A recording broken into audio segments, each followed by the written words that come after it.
Mesdames et messieurs, bonsoir. Dans l'actualité de ce vendredi 20 avril, nous reviendrons sur le Grand Prix du Carnaval, le palmarès des vainqueurs de cette course cycliste dans un instant.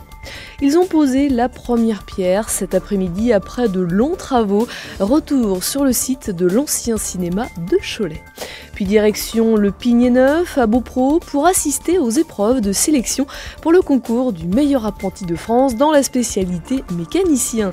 Enfin, nous refermerons cette édition avec une cousinade franco-américaine organisée avec le lycée Europe de Cholet.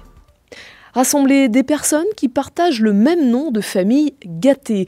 Tel est le nouveau défi de la cousinade entre le lycée Europe et le lycée de Fort Kent aux États-Unis. On écoute Robert Daigle, professeur de français outre-Atlantique. Alors, c'est la 5e année de notre échange entre Cholet et Fort Kent. Et chaque année, on étudiait une famille. Et il ne m'était jamais arrivé de voir s'il y avait un ancêtre de Cholet qui était parti en Amérique du Nord.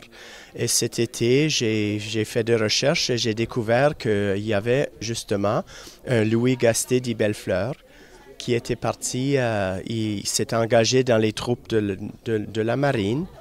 Il est parti au Canada et il s'est marié et puis fondé une famille. Deux de ses enfants ont vécu jusqu'à l'âge adulte. Sa fille s'est mariée et s'est installée dans la région montréalaise. Et son fils s'est installé à Edmundston, dans le nord-ouest du Nouveau-Brunswick, et juste à la frontière avec le Maine.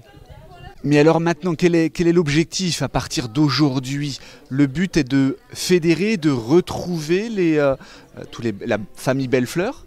Ouais, OK, on vit aux États-Unis et puis on est de descendance française, mais de pouvoir dire qu'on est parti en France avec des élèves et qu'ils ont rencontré des cousins éloignés de France, c'est extraordinaire ça. C'est pas tous les Américains qui ont la possibilité de faire ça, mais dans le contexte de cet échange, on a cette possibilité-là.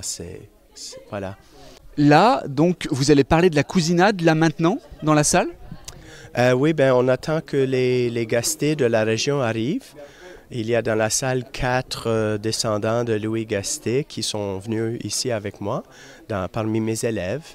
On écoute à présent Tanguy Villebout, professeur d'anglais au lycée Europe, qui nous explique la difficulté des recherches généalogiques. C'est très difficile de retrouver des descendants de ce côté-là, car côté américain c'est beaucoup plus simple, c'est une petite communauté, alors qu'ici on est vraiment une population beaucoup plus large et qui a beaucoup brassé.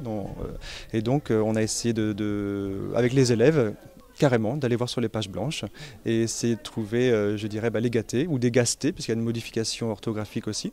Parce qu'il y a un accent circonflexe sur Gatté, qui est devenu un S pour d'autres personnes, ou des Gattés tout court. Et on en a même dans l'établissement qui travaille, qui s'appelle Gatté, donc c'est vrai que c'est un nom assez courant dans le Choletais. C'est votre homologue américain qui a lancé ce défi, ce challenge de retrouver le plus de Gattés ou de Gastés?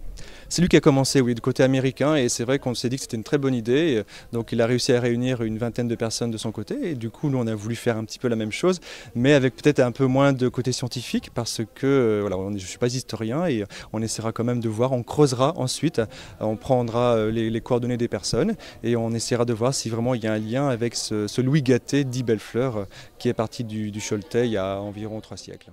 Et puis